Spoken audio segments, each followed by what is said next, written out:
ከሶላት በኋላ የቀራ ሰው ጀነት አላህ ያስገባዋል የሚባለው ሶሒሕ ነው ወይ? መልስልኝ ወንድም። አዎ ሶሒሕ ነው። ቃለ ነቢዩ ሰለላሁ ዐለይሂ ወሰለም መን ቀረአ አየተል ኩርሲ በዕደ ሶላት አልመክቱባ ለም የምነዕሁ ሚን ዱኹሊል ጀነህ ኢለል መውት። ከግዴታ ሶላት በኋላ ከዋጅብ ሶላት በኋላ አየተል ኩርሲይን የቀራ ሰው ጀነት ከመግባት የሚያግደው መሞት ብቻ ነው አሉ። ከሞተ ጀነት ይገባል ማለት ነው። ሙሽሪክ እስካልሆነ ድረስ በአላህ ላይ የሚያጋራ እስካልሆነ ድረስ ይሄ ሰው አላህ ሻሂዴ ነው፣ አላህ ምስክሬ ነው።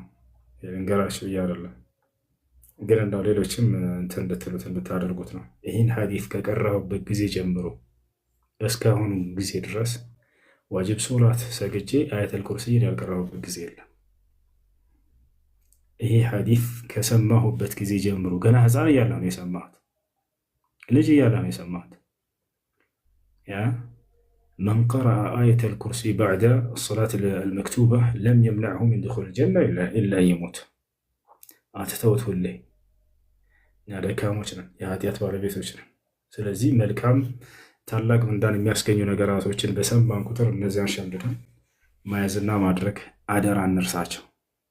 አይ ጥያቄ አለ፣ ቀጥል። ጥያቄ አለ። እሺ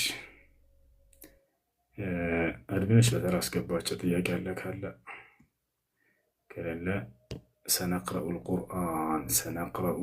አልቁርአን። ያ ሰላም ያ ሰላም ያ ሰላም። እሺ ጥያቄ አለ።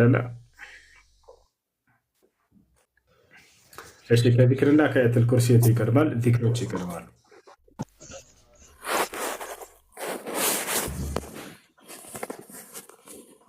በወሊድ ምክንያት ጾም ያለበት ሰው ግዴታ መጾም አለበት?